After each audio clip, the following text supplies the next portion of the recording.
La presidenta Claudia Sheinbaum pone fin al conflicto con el presidente o el expresidente Ernesto Zedillo, sin embargo lo califica como una persona autoritaria. El colectivo Guerreros Buscadores de Jalisco regresó al Rancho Izaguirre acompañados de la Fiscalía General de la República para nuevamente analizar este inmueble. Tras su victoria en las elecciones presidenciales, el primer ministro de Canadá, Mark Carney, reconoce que serán difíciles las negociaciones con Donald Trump. Vamos a platicar más con Horacio Besón en Panorama Internacional de los retos que enfrentará el nuevo gobierno canadiense. Y a 5 días del cónclave, allá en Roma, en Italia, para elegir al nuevo Papa, ya han colocado, lo vemos ahí, en la Capilla Sixtina, esta, manera de la cual anuncian la llegada del nuevo Papa, una especie de chimenea. Vamos a tener toda la información de los preparativos y de lo que ocurrirá el próximo miércoles.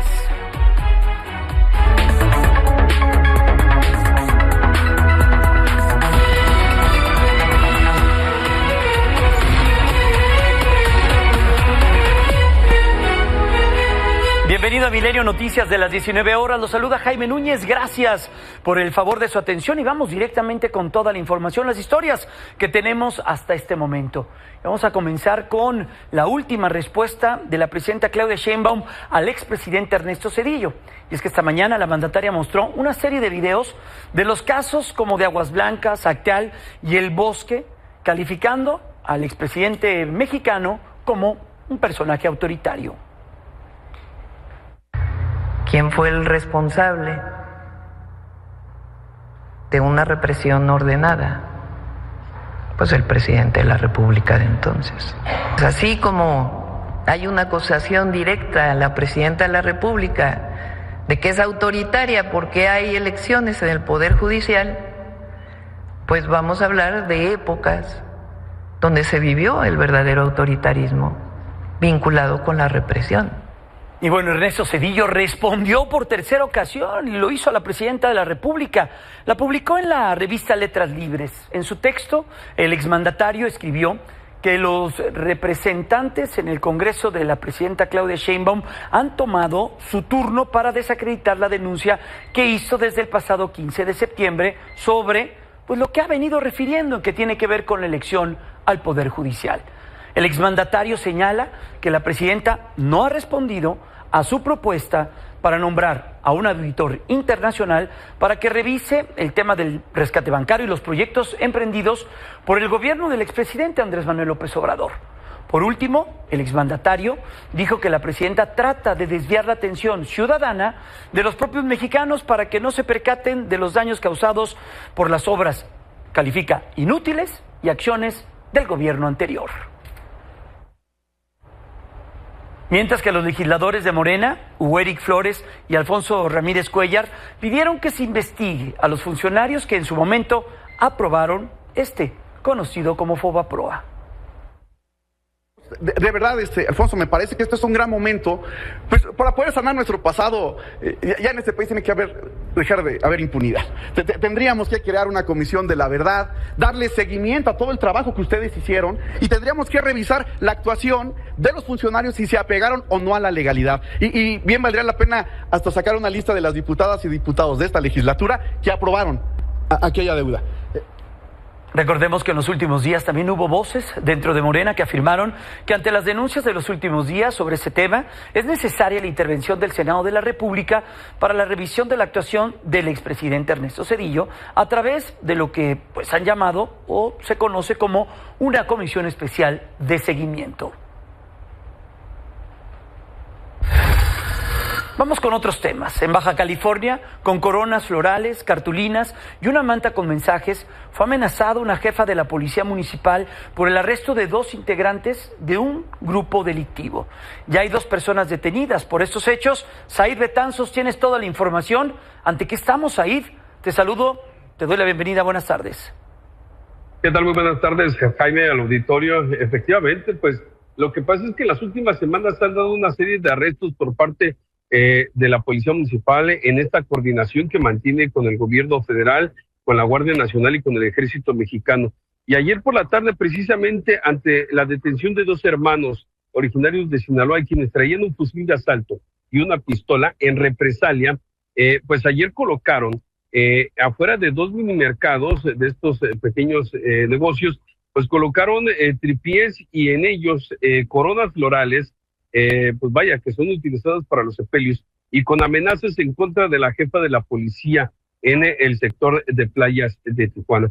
Te quiero comentar que, bueno, fueron 2 coronas, fueron estas cartulinas, pero también una manta en un puente vehicular. Todo esto ocurrió precisamente en el fraccionamiento Playas de Tijuana, en el Mirador, en el puente vehicular y en otro minimercado del lugar. Fue precisamente en Playas en donde unos agentes de la Policía Municipal estaban haciendo un recorrido que hacen por todo este tipo de negocios, de los comercios, en un programa que se llama Comercio Seguro. Y bueno, fue ahí en donde vieron a estos 2 hombres cuando colocaban una de estas coronas, y es por eso que fueron detenidos. Ellos han sido identificados hasta el momento como Nelson Arturo, de Guanajuato, de 34 años de edad, y Juan Enrique, de 49 años de edad, originario de Monterrey.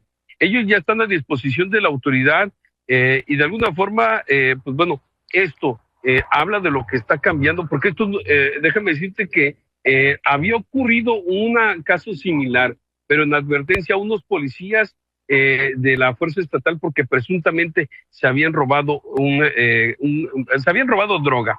Pero en esta ocasión son amenazas precisamente por hacer los arrestos que bueno, se están haciendo estas autoridades de los 3 niveles de gobierno, y que aunque de alguna forma ha logrado disminuir los homicidios, porque hay que decir, Jaime, anteriormente teníamos una tasa de 150, 200 homicidios por mes.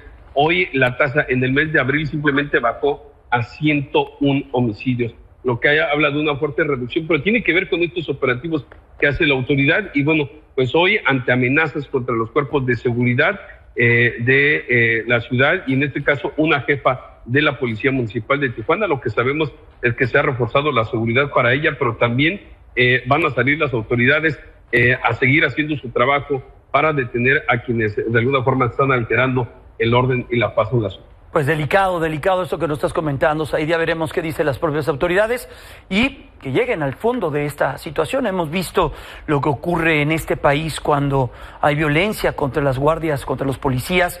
Causa en Común tiene una estadística interesante al respecto. Said, gracias, que tengas un excelente fin de semana. Muchas gracias por este enlace. Igualmente estaremos pendientes. Hasta pronto. Ya le decíamos al inicio de este espacio informativo que integrantes de este colectivo, conocido como Guerreros Buscadores, arribaron el día de hoy al rancho Izaguirre, allí en Teuchitlán, en Jalisco. Fueron acompañados por personal de la Fiscalía General de la República. ¿Para qué? Para analizar nuevamente este inmueble a casi prácticamente 2 meses de que madres buscadoras de esta misma organización habrían denunciado que este lugar era un sitio de exterminio. Esta visita se da 3 días después de que el fiscal general de la República, Alejandro Gertz Manero, presentara avances de las investigaciones, las cuales descartan cualquier existencia de crematorios y también de osamentas. Llevan 2 semanas desde que integrantes de la organización Movimientos de Liberación Veracruzana, afines a Morena y al PT, y lideradas por Damián Cuervo Mejía, invadieron el rancho de la familia Quintana, ubicado en Chapopote, Núñez. Los ocupantes ilegales argumentaron que necesitan un lugar donde vivir, pero que están vendiendo lotes de este predio en 10,000 pesos. Isabel Zamudio, tú tienes esta situación que está imperando en esa zona del estado. ¿Qué nos puedes comentar? Te saludo, ¿cómo te va? Muy buenas noches. Buenas noches, Jaime. Pues efectivamente ya se cumplieron, hoy exactamente se cumplen 2 semanas de esta invasión al predio Chapopote Núñez. 2 semanas de que 120 familias llegaron y se apropiaron de 22 hectáreas de terrenos. Lamentablemente, la autoridad no ha actuado todavía, no ha hecho absolutamente nada por desalojar a estas personas que se escudan en los menores de edad que están allí con sus familias, mujeres, madres de familias, y bueno, lamentablemente no hay avances en este proceso por parte de la Fiscalía General del Estado. Hasta el momento, lo que se tiene fue que la Fiscalía checó si era el lugar, estaba realmente invadido, midieron, checaron las propiedades y hasta ahí no hay más. Lamentablemente, la denuncia que presentó el propietario, la familia Quintana, propietarios de esos terrenos, el Álamo, Temapache, no han avanzado y ahora está peor la situación. Ya hay más invasores, están vendiendo los predios de 300 metros cuadrados a 10,000 pesos. Es una estafa porque eso no cuesta. Lamentablemente, pues están aprovechando de la necesidad de algunos que sí la tienen, estas personas, para sacar provecho personal, lucro económico de un terreno que es propiedad privada. La familia Quintana los tiene desde hace 140 años, se han ido heredando con las nuevas generaciones y pues hasta ahora no hay resolución por parte de la autoridad. Lamentablemente se está dando esta situación en que están armados porque con una revisión, un vuelo con un dron para ver qué tanto se habían ya extendido, se vieron los terrenos ya más quemados, esos potreros, para ocupar más espacios, y pues lanzaron piedras y también disparos a esas imágenes de dron. Al dron, obviamente, no querían que estuvieran ahí y pues grabándolos de cómo se están desarrollando, de cómo están allí ocupando cada vez más terreno en este predio de Chapopote Núñez en Álamo, Temapache. Increíble esto que nos estás comentando, Isabel. Ya veremos qué sucede y bueno, pues de qué manera las autoridades ponen orden en esta situación. Isabel, muchas gracias. Que estés muy bien. Muy buenas noches. Buenas noches. Gracias. Y antes de irnos, esta tarde se dio a conocer el fallecimiento de Fidel Herrera Beltrán, exgobernador de Veracruz. Isabel, tú tienes esta confirmación. ¿Qué nos puedes comentar al respecto sobre esta información que se dio a conocer hace apenas unos minutos? Efectivamente, este día falleció Fidel Herrera Beltrán. Él fue el gobernador de Veracruz, priista de 2004 a 2010. Su hijo, en redes sociales, confirmó lo que ya minutos antes había publicado un senador del Partido Verde, en el cual milita ahora el hijo de Fidel Herrera, el Javier Herrera Borunda. Bueno, lamentablemente ya falleció, un personaje bastante controvertido, señalado de mil cosas, pero sin embargo quizá uno de los gobernadores que todavía la gente sigue apreciando. Después de él, la verdad, no ha habido mucha simpatía de la población hacia ningún otro gobierno y se le sigue recordando. En redes, muchos ya le dan pésame, otros más lo critican, otros lo señalan de haber traído aquí un grupo delictivo, que aunque ya cuando llegó ya estaba ese grupo delictivo aquí y ya se fortaleció durante su gestión. Lamentablemente, bueno, después de como 4 o 5 años de estar sumamente grave, bastante grave, postrado incluso en cama, después en silla de ruedas. El año pasado, en junio, falleció su esposa Rosa Borunda, y ahora pues él también ha fallecido. Su hijo publicó que bueno, que se había ya muerto, no dijo la hora, ni si se encuentra en la Ciudad de México, en donde ya residía, o si se encuentra en territorio veracruzano. Lo cierto es que muchos políticos le están dando el pésame, incluso el exgobernador Javier Duarte de Ochoa, desde la cárcel, tuiteó el pésame a la familia de Fidel Herrera Beltrán. Bueno, un personaje que lo vemos ahí en pantalla, pasó por varios momentos dentro de la política nacional, senador de la República, estuvo en momentos importantes, varios presidentes de la República, con varios personajes también de la cultura política mexicana. En alguna ocasión, recuérdame bien, ganó 2 veces la lotería, ¿no? En el estado, creo, frases muy célebres, vaya, todo un personaje de la política. Así es, 2 veces se ganó la Lotería Nacional, según repartió los boletitos, se les entregó el dinero, los premios a las personas que se los sacaron, pero también tuvo sus altibajos cuando en las inundaciones de 2010, me parece, 2009, más o menos por esa fecha, reclamó a los tlacotalpeños que tenían el agua hasta el cuello, que no tenían llenadera, porque le pedían demasiado. Y bueno, se hizo muy famoso con esta expresión hacia la gente de la cuenca del Papaloapan. Pues Isabel, importante la información y pues sí, un pésame a su familia sobre esta muy lamentable pérdida, la del exgobernador de Veracruz. Isabel, gracias, cuídate mucho, buenas noches. Buenas noches. Bueno, y en estos mismos temas, ya el PRI reaccionó ante el fallecimiento pues de uno de sus militantes pues más reconocidos, el dirigente nacional de este instituto político, Alejandro Moreno. A través de su cuenta de X lamentó el fallecimiento del exgobernador de Veracruz, Fidel Herrera Beltrán, a quien definió como un hombre que marcó época en la política nacional. Ya lo decía la propia Isabel, desde la cárcel también, quien fuera gobernador de esta entidad, Javier Duarte de Ochoa, señala esto: con profundo dolor lamento el fallecimiento del gobernador Fidel Herrera Beltrán, quien fue mi director de tesis en mi licenciatura, mi testigo de boda, el padrino de bautizo de mi primer hijo, mi jefe, mi maestro y mi amigo. Hombre de una inteligencia y habilidad excepcional, reconocida por propios y extraños, aparte de haber sido uno de los mejores gobernadores de Veracruz, ha tenido en toda su historia. Lamento enormemente el no haberme podido despedir personalmente de él. Que descanse en paz. El gobernador de Veracruz, o quien fuera gobernador de Veracruz, dice Javier Duarte de su también correligionario, y quien también fuera, como vemos en este mensaje, su maestro, mentor y mucho más, Fidel Herrera. Mira, una cámara de seguridad captó el momento en el que Alicia es brutalmente golpeada por su expareja. Iba acompañada de su hijo de 5 años. La víctima ha puesto 2 denuncias ante la Fiscalía por violencia, pero en ninguna ocasión ha recibido una respuesta. Ahora, pues como es natural y como ocurre en estos casos, teme por su vida.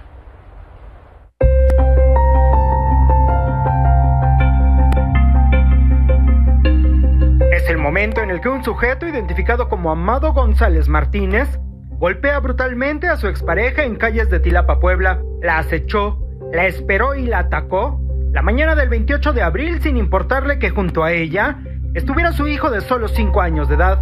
Lo único que se me vino a la mente es que ahora sí no la contaba yo, porque yo sentía cómo me pegaba, cómo me doblaba mi cuello. Yo solo sentía caliente mi cuerpo. Yo dije, pues aquí quedé. Refugiada con su familia, Alicia rompió el silencio. Narró que cuando se conocieron ella trabajaba en una fonda y él era chofer de transporte público. Decidieron vivir en unión libre y procrearon 2 niñas, hoy de 10 y 8 años, y el pequeño de 5 que atestiguó la golpiza a su madre. Siempre eran gritos, regaños, golpes. Hasta por defender a mis niños me pegaba. Me decía que si yo cada que me metiera yo por mis niños, siempre me iba a tocar a mí también, porque a ellos también los ha maltratado, les ha pegado feo. A él le molestaba que gritaran, que lloraran. Tras una década de maltratos, hace un año corrió de su casa el verdugo, pero la paz no le duró nada. A los 2 meses, él fue a buscarla solo para agredirla una vez más. Me agarra igual de mi cabello, me tira al piso, me azota mi cabeza hacia el piso, me dio de patadas en todo mi cuerpo, me lastimó también mi espalda y me soltó porque mi sobrinito se asomó. Alicia denunció ante la fiscalía, pero ninguna autoridad hizo nada por detener al sujeto. La mañana del 28 de abril, Amado atacó por segunda vez. Si no es por la ayuda de los vecinos, podría haberla matado. Estuvo un día hospitalizada y aún usa un collarín. Interpuso una segunda denuncia que, igual que hace meses, nadie en la Fiscalía Poblana atiende. El sujeto sigue libre e impune. Alicia no sabe lo que es el feminismo ni que hay mujeres y organizaciones dedicadas a proteger y defender sus derechos.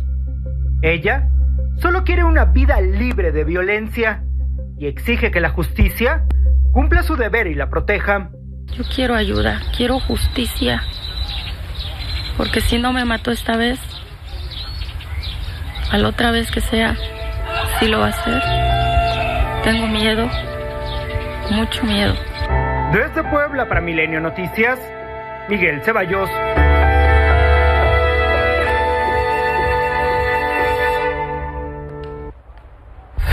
Mira, la Fiscalía de Jalisco dio a conocer detalles de la carpeta de investigación que se realizó por la muerte de la abogada estadounidense Jessica Rosman, quien falleció mientras recibía un tratamiento estético, esto ahí en Puerto Vallarta.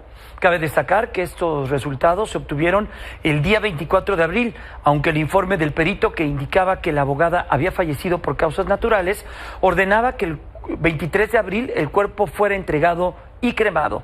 Además, hombre identificado como amigo de la fallecida, ha comparecido ante el Ministerio Público de Jalisco, por lo que el pasado 23 de abril el cuerpo de Jessica fue entregado y ya se autorizó su cremación.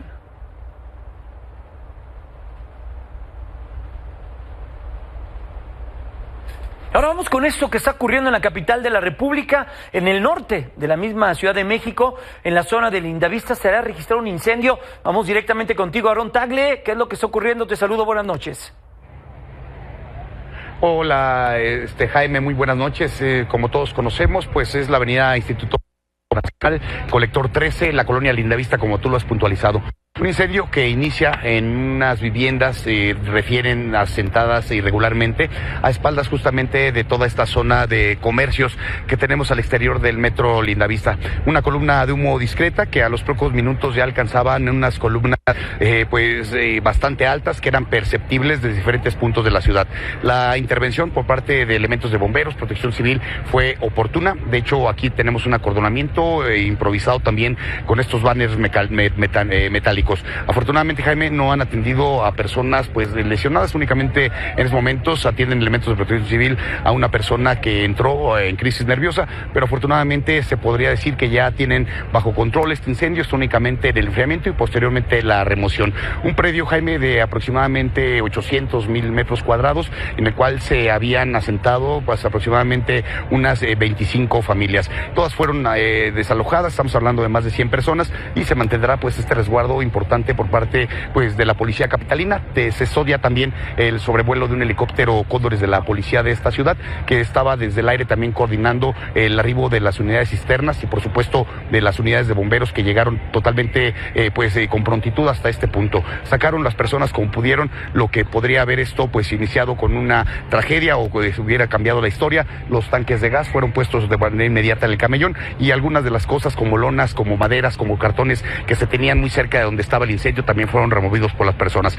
Hasta una casa de campaña estamos aquí observando, Jaime, que está ilustrando mi compañera Yoseli López, ante ya en su mayoría controlada esta parte de la conflagración que se registró a una calle exactamente del Hospital Regional 1 de Octubre y a 2 aproximadamente del Hospital Magdalena de las Salinas. Se puede decir que saldo blanco, afortunadamente. Las personas en breve estarán quizá ingresando posterior a que los elementos de la policía se los permitan y que así lo permita también la policía de investigación, quienes ya se encuentran aquí con algunos agentes, con algunos peritos, Jaime, y tratarán de investigar qué fue lo que inició con este incendio. Afortunadamente, saldo blanco y Jaime, el reporte que yo te tengo desde la zona norte de esta capital. Muy completo, Aarón. Secretaría de Gestión Integral y Riesgo y Protección Civil informa también que hay afectación en cablado aéreo de fibra óptica, electricidad y algunos postes de madera, así que ya veremos también las afectaciones en la zona colindante a este incendio allá en la región de Lindavista, en la Gustavo Madero.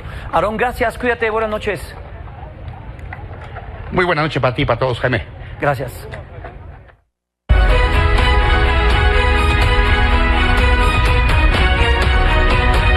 Seguimos aquí en la capital del país y hay un tema que le hemos estado dando seguimiento y tiene que ver con esto que se conoce como pinchazos. Estas denuncias que ya han existido en la Ciudad de México comenzaron en el metro, Metrobús, hay algunas en el Pumabús. Ya la Ciudad de México, la autoridad, el gobierno de la Ciudad de México ha decidido poner en marcha una estrategia de seguridad. Hoy habló la propia jefa de gobierno, Clara Brugada. De cara al creciente número de denuncias por supuestos pinchazos, principalmente en instalaciones del metro de la Ciudad de México, autoridades capitalinas han puesto en marcha toda una estrategia de seguridad para prevenir y atender esta clase de hechos. El metro cuenta con un despliegue de poco más de 5,800 policías que van a garantizar que en todos los andenes del metro y en todos los puntos de acceso al metro haya presencia policial. Además de ese estado de fuerza, se cuenta con la presencia de 683 personas vigilantes del metro. Esto es personal directamente del sistema colectivo de transporte metro. Y para esta labor se ha designado personal especial de la Secretaría de Gestión Integral de Riesgos y Protección Civil, que ayudarán con el monitoreo de las estaciones, además, desde luego, de los jefes de estación. De acuerdo con autoridades, 41 denuncias han sido presentadas por esta clase de hechos. Sin embargo, en ningún caso se ha dado alguna situación que comprometa la vida de los denunciantes. En los casos reportados no ha existido riesgo a la vida de las personas que han hecho estos reportes de piquetes o punciones. Y 2, en ninguno de los casos ha existido secuestros o actos de violencia sexual. Por Por todo ello, es que autoridades locales han activado un dispositivo de atención inmediata para dar seguimiento a estas denuncias, siendo los agentes de la policía los encargados de auxiliar hasta una posterior canalización de la víctima para que reciba atención médica, que contempla exámenes de sangre y orina para analizar sustancias y posibles enfermedades. Como se ha dicho, desde que surgieron estos incidentes, por instrucciones de la jefa de gobierno, Clara Brugada, hemos establecido e implementado un protocolo de atención inmediata especializado, siguiendo las mejores prácticas nacionales e internacionales. Registros oficiales señalan que 33 de estos episodios se han dado en instalaciones del metro, 4 en Metrobús, 3 en vía pública y 1 en el Pumabús, el transporte interno de la Universidad Nacional Autónoma de México. Seguiremos de manera decidida, comprometidas con estas tareas investigando y dilucidando cualquier situación que lo amerite. Aunque autoridades capitalinas no quisieron revelar las sustancias que se han identificado a través de exámenes toxicológicos, el compromiso por atender estos hechos está vigente. Quiero hacer un llamado a la población y a los usuarios de los transportes colectivos a mantener la calma y reportar cualquier incidente que pueda afectar su integridad física. Eric Miranda, Ciudad de México. Y mira, ayer por la tarde, mi compañera reportera de Canal 6 y Milenio Multimedios, Arely Lorenzana, sufrió un tipo de pinchazo. Esto mientras caminaba sobre la avenida Juárez, aquí en la alcaldía Cuauhtémoc. Acababa de realizar un reporte sobre lo que ocurrió y le comentábamos el día de ayer, esta marcha de los destrozos que se generaron en una plaza conocida como Plaza Alameda, ahí frente a la Alameda del Centro Histórico, aquí muy cerca de las instalaciones de Milenio. De acuerdo con mi compañera, un hombre de aproximadamente 50 años la iba siguiendo cuando sintió de pronto un piquete en el brazo derecho. Instantes después comenzó a sentir mareo, un poco de náusea, por lo que tuvo que ser apoyada por Brian Lira, mi compañero camarógrafo, así como también por personal de la propia Secretaría de Seguridad Ciudadana. Posteriormente, Arely tuvo que ser ingresada a un hospital donde se realizó un examen toxicológico, en donde se reportó intoxicación por droga desconocida. Ella, por fortuna, ya se encuentra con su familia, se encuentra dada de alta y se encuentra bien de salud.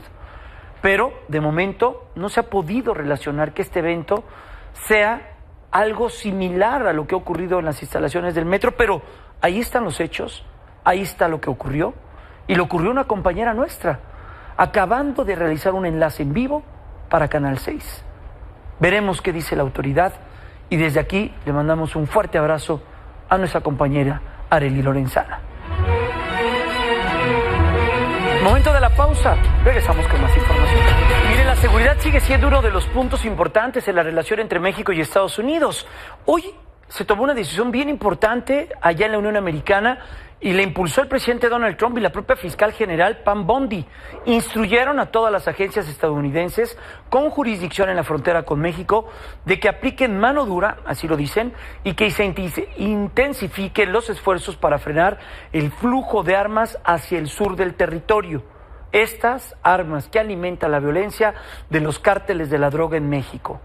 En una conferencia de prensa conjunta de elementos del Departamento de Justicia de la Oficina para el Control de Alcohol, Tabaco y Drogas y también de Armas de Fuego, la Oficina de Aduanas y Protección Fronteriza, señalaron que esta es una misión que no puede fallar. Because the mission here is a no-fail mission. The presence here today is meant to show that we have a unified effort of government to stop weapons trafficking south to Mexico. Because that weapons trafficking south to Mexico fuels cartel violence and fuels cartel power, and those cartels are now foreign terrorist organizations. And we have pivoted, and we needed to pivot, to think of those cartels in that manner.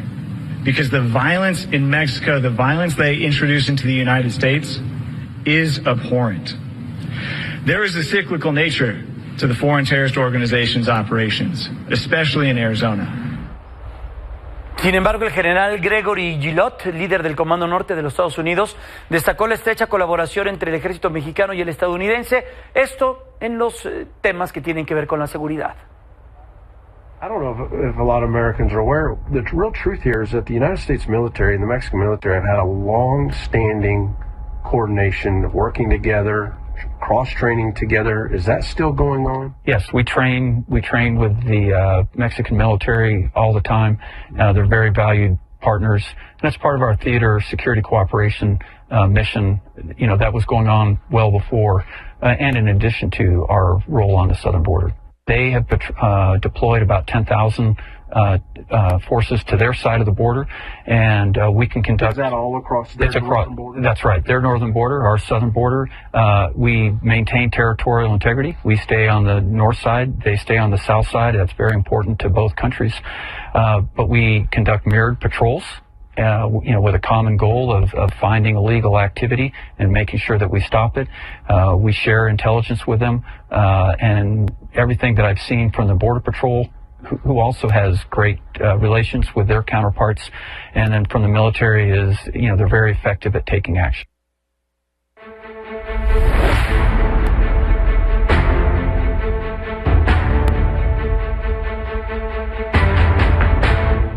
Miren, temas de los aranceles de Donald Trump esta mañana, tanto la presidenta Claudia Sheinbaum como el secretario de Economía Marcelo Ebrard reconocieron que la relación comercial con Estados Unidos, pues sí, va por buen camino. Ayer salió una publicación de Estados Unidos, de CBP, en donde las autopartes mexicanas que se producen en México, las autopartes que se producen en México tienen 0 aranceles. Desde luego, todos estamos trabajando en esa misma dirección y creo que pues ahí vamos avanzando. No echamos campanas al vuelo, porque esto es día a día, pero cada día algo se avanza. Ayer hubo una instrucción a las aduanas de Estados Unidos donde se subraya esto de las autopartes. Entonces, bueno, pues es un avance, ahí vamos en el camino correcto. Mire, recientemente en Canadá se celebraron elecciones presidenciales, el Partido Liberal se llevó el triunfo y se mantuvo también en el poder con Mark Carney, siendo ya el primer ministro. Sin embargo, ya tiene su primer reto en puerta y no luce nada sencillo, que es pues enfrentar a Donald Trump. Horacio Besson, editor de Fronteras en Panorama Internacional. Horacio, pues no la tiene nada fácil. ¿Cómo estás? Buenas noches. ¿Qué tal? Buenas noches. No la tiene nada fácil, pero... Pero ¿quién la tiene fácil, no? Está complicado. Pero de alguna manera también gracias a Donald Trump le dio muchos votos a Carney y a los partidos liberales. En enero los puntajes era que iban a arrasar los conservadores, por eso renuncia a Justin Trudeau. Y gracias a este peloteo de Donald Trump, pues regresan y con fuerza, y aunque van a ir con un gobierno minoritario de 169, apenas unos 2-3 lugares a los 172 que necesitaban. Aún así son muy buenos números comparados con lo que se esperaba, y además desde el 2019 no tenían tantos asientos. Entonces, o sea que terminó impulsando Donald Trump. Sí, totalmente. Interesante, ¿no? Sí, y pues gracias a esa fuerza y lo sabe él, lo utilizó mucho incluso para los mítines y toda la campaña electoral, le atizaba mucho más Mark Carney, y pues va justamente el martes, se van a ver, y si te parece vamos a checar lo que dijo Carney sobre esa reunión en la Casa Blanca. Adelante, por favor. Vamos a recuperar el byte ahorita en unos minutos, pero importante también, como lo señalas, sin duda la relación comercial México, Estados Unidos y Canadá es fundamental. Hemos visto también pues 2 maneras de enfrentar a un mismo personaje, Donald Trump, lo que ha dicho la presidenta Claudia Sheinbaum, cabeza fría, hay que estar atentos y serenos con el tema de responder arancel por arancel, cosa contraria a lo que ha hecho el gobierno canadiense y sus políticos en Canadá.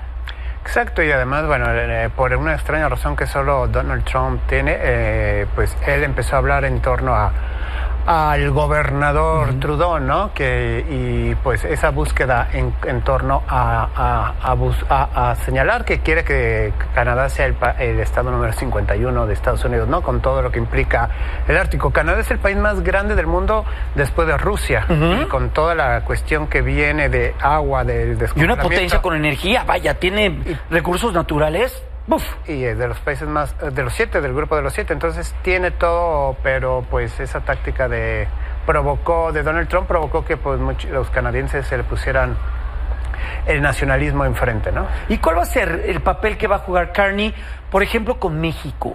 ¿Se sabe?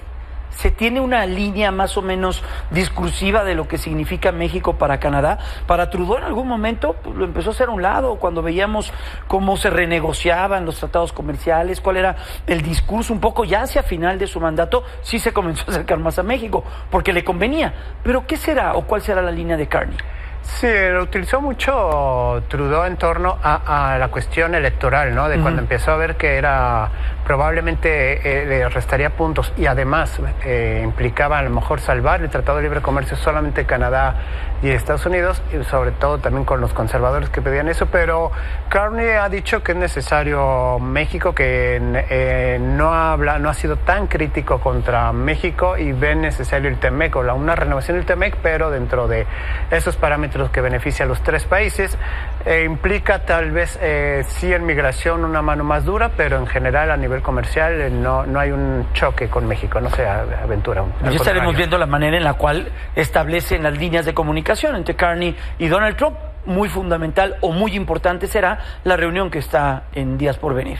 Exacto, entonces ahí estar pendientes. Él ha dicho, ha sido muy duro Mark Carney en el día de su discurso del triunfo, el lunes o madrugada del martes, habló de una traición por parte de Estados Unidos y no ha bajado la guardia. No, bueno, es que Estados Unidos, incluso veíamos a la propia vocera, un poco esa burla del Estado 51, un poco el mensaje de Donald Trump en ese sentido. Vaya, corteses y cercanos no han sido los norteamericanos en ese sentido. No, y cuando pues siempre ha habido ahí, era la existencia, lo que extraño de Canadá, ¿no? Una gran Pues es que amistad. son aliados, tipo Inglaterra, ¿no? Vaya, son gobiernos muy cercanos. Y la idiosincrasia y todo, entonces no había y gracias a esto ha provocado un choque incluso con los canadienses en torno, han dejado de ir muchos a Estados Unidos como turistas. Exacto. En fin, ahí los próximos meses van a ser prioritarios para ver qué sigue en la relación Ottawa-Washington. Pues ya estaremos viendo y veremos también lo que ocurra en ese sentido. Ya tenemos la declaración, ahí la tenemos.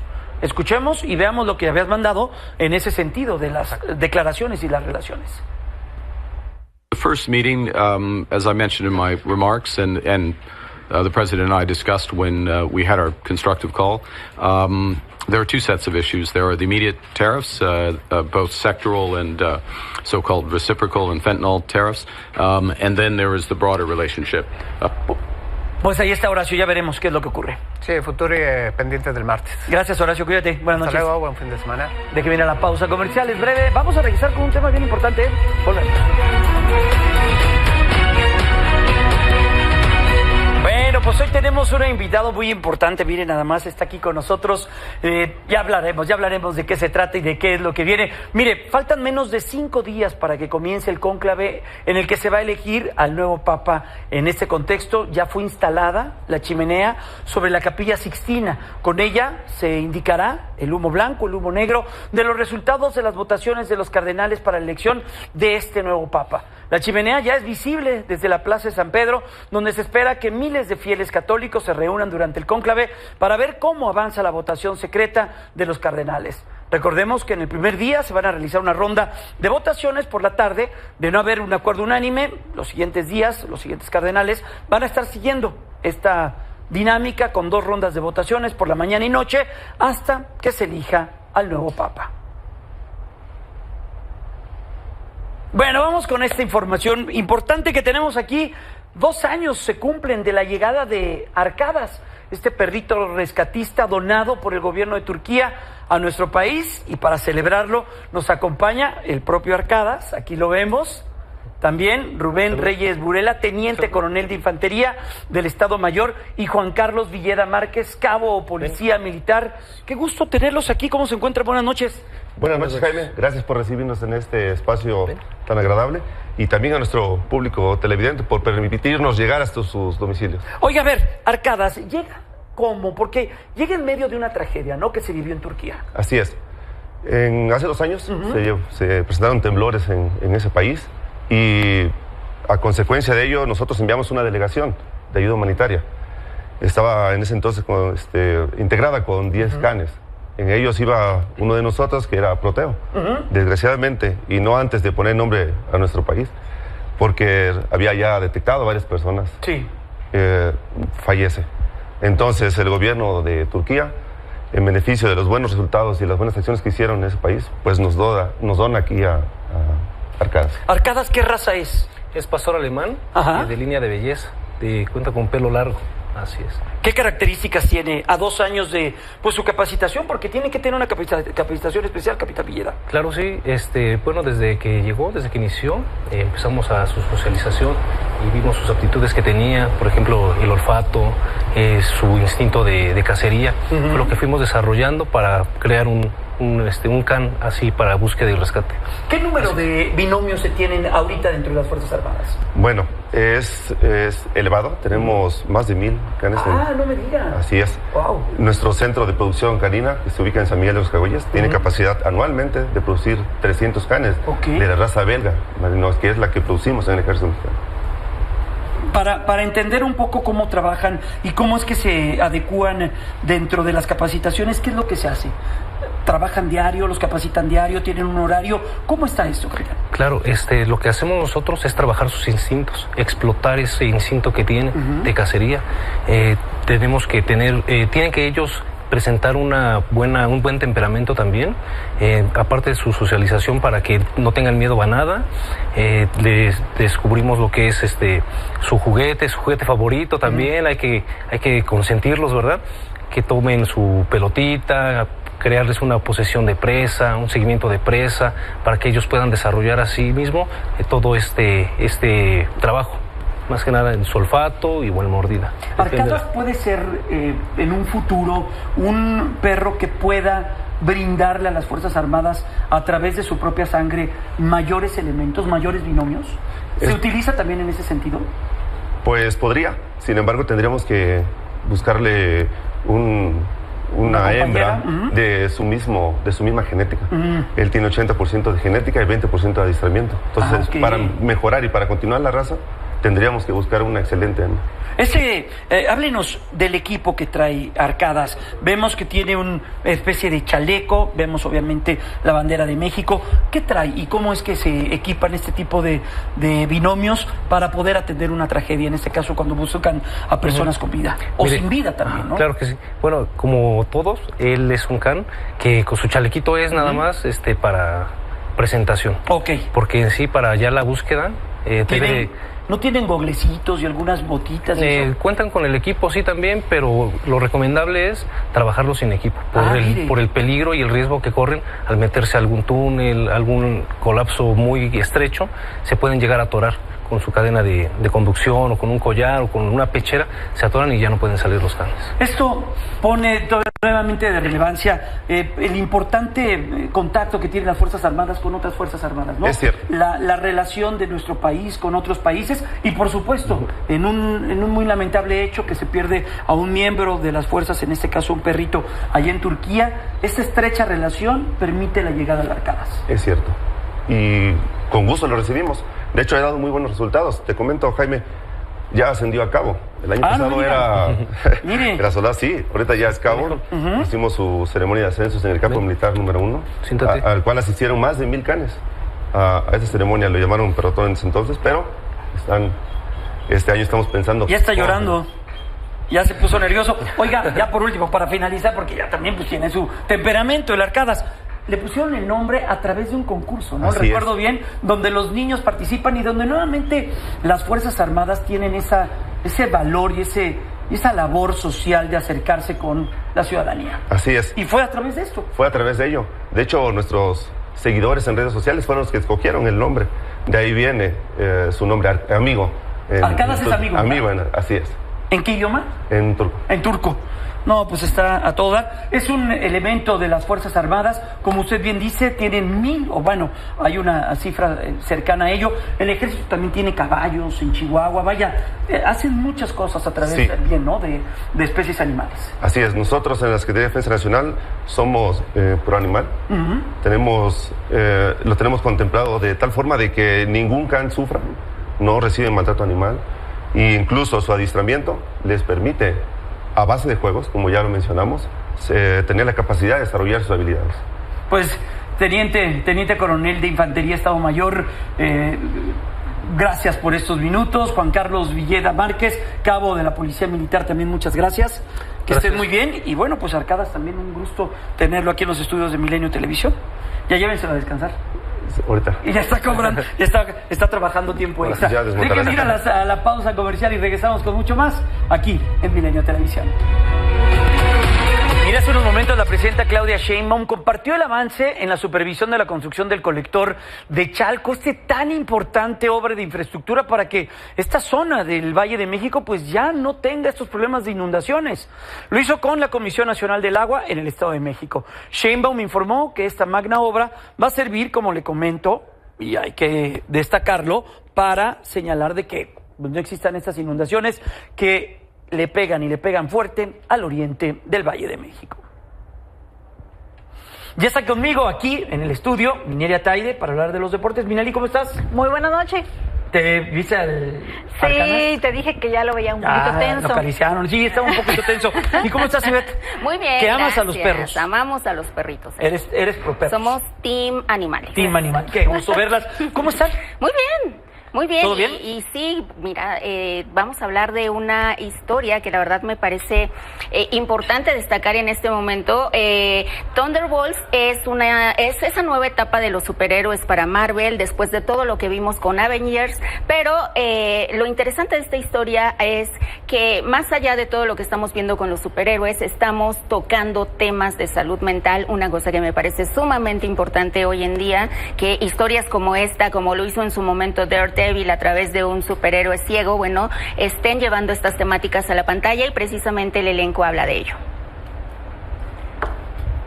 I think it's different than the other movies that we've seen thus far, and I think it's certainly the first time that not maybe my character, but maybe Walker or some of the other characters are hitting that point of questioning, and trying to find redemption or a new path forward, or in a way. But yeah, it is a different film in the sense that you don't usually have this many characters that are not typically sort of heroic.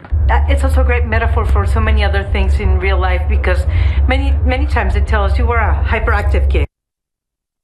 Relate to it through that. Do you? I agree. Yeah, I've suffered from what people will define as mental illness, but I've also found that those are the things that allow me to look at life in a neurodivergent way, to see things in a way that, classically sane people don't see things. Así que no solo van a ver superhéroes, van a ver una buena historia, van a hablar de salud mental y además con actores como los que estamos viendo en Actorazos, pantalla. nos dices, ¿no? Sebastian Stan, todo lo que hizo con El Aprendiz para llevar a la pantalla la vida de Trump, la verdad es que son grandes actores los que están ahí. Y vamos a cambiar de tema, esto lo encuentran en salas de cine, pero el Eternauta ya llegó a Netflix. Es una historia, ¿qué es eso? Fíjate, El Eternauta. fui a investigar. ¿A qué te suena? No, hombre, ¿A qué te suena? a todo menos televisivo. Todo término televisivo. Es un cómic argentino que de ok. hecho es muy popular en los años 50 y lo están haciendo ahora serie de televisión con Ricardo Darín, un actorazo que hemos visto en historias como El secreto de tus ojos. Y bueno, es una historia distópica, apocalíptica. ¿Qué es lo que pasa cuando una invasión alienígena llega a la Tierra? La resistencia colectiva, la solidaridad y sobre todo el valor frente a lo que está pasando en un hecho como este. ¿En qué tipo de personas nos convierte? De eso habla la historia. En vez de tener aquellas viejas pantallas verdes de croma, ahora lo que tenés es, estás viendo la acción en el momento. Eso facilita muchísimo el trabajo del actor. Nosotros tenemos un balance muy adecuado, creo yo, entre lo tecnológico y lo humano, ¿no? Porque hay una serie de escenarios nevados que vos ves y que parecen construidos desde los efectos especiales y en realidad están construidos con el trabajo de los compañeros en el set. Es lo que socialmente propone el Eternauta desde la génesis, desde la vieja historieta, descubrir de qué estamos hechos, cómo reaccionamos, si somos solidarios o no, si lo que prima es el sálvese quien pueda, o entender finalmente que la única forma de sobrevivir es de la mano con los integrantes de tu grupo. Ahora, vayan e investiguen qué significa el Eternauta. No se los puedo decir porque es spoiler de la historia. Pero sí tiene que ver con vocablos griegos y latinos y lo explican dentro de la trama de la historia. Tiene un significado y por eso se llama así. Mira, todo tiene su lógica. ¿Ya ves? Sí, no se llama así gratuitamente. No. Yo pensando muchas cosas, pero bueno. Dentro de todo lo que te puedes imaginar, créeme que está lejos. Gracias, Ivette. Gracias. Cuídate mucho. Minelli, ¿qué nos vas a platicar? Pues vamos a platicar del Canelo Álvarez, que mañana sube al ring contra William Skull en un escenario totalmente distinto. Va a ser en Arabia Saudita. Por primera vez justamente el Canelo deja, obviamente, el glamour de Estados Unidos, las bolsas que son buenas, obviamente en el país vecino, hay que decirlo. Recordemos que ya también estuvo aquí en México en el Estadio Akron, pero bueno, la bolsa allá pues prácticamente es insoñable. ¿De plano? 100 millones de dólares. No, el Canelo Álvarez por pelea gana 30 en un fin de semana. Definitivo. Gana 30 millones de dólares. Igual platicaba con los chicos del staff aquí, con las horas extras, igual no nos alcanza para llegar a la bolsa del Canelo, pero sí, justamente eso es lo atractivo, ¿no? Hay que mencionarlo y hay que decirlo tal como es. Y ahí tenemos algunos datos. Se pondrá en juego los títulos supermedianos, el Canelo del CMB, recordemos, AMB y OMB, y Skull tiene el de la Federación Internacional de Boxeo. Canelo no consigue, de hecho, un knockout desde el 2021, va por su knockout número 40. Y bueno, el cubano William Skull está invicto, la bolsa ronda los 100 millones de dólares y si Canelo gana será campeón indiscutido por segunda vez. Sí, William Skull está invicto, pero bueno, también hay que destacar que tiene 23 peleas, a diferencia del Canelo, que ya tiene un recorrido mucho mayor, que son 66 peleas. Entonces sí hay una diferencia entre el recorrido y la experiencia. Vamos a escuchar hoy lo que se dijo en el pesaje. Ahí está, y el próximo domingo, nada más rápidamente, Monterrey contra Pumas, el último duelo del play-in. A ver quién gana. El lunes platicamos. El lunes nos sonreiremos aquí por el triunfo. Ya nos vamos, gracias. Gracias, gusto, igualmente. Muy buena noche. Quédense con Pedro Gamboa, tengan bonito fin de semana. Nos vemos aquí el domingo y el lunes.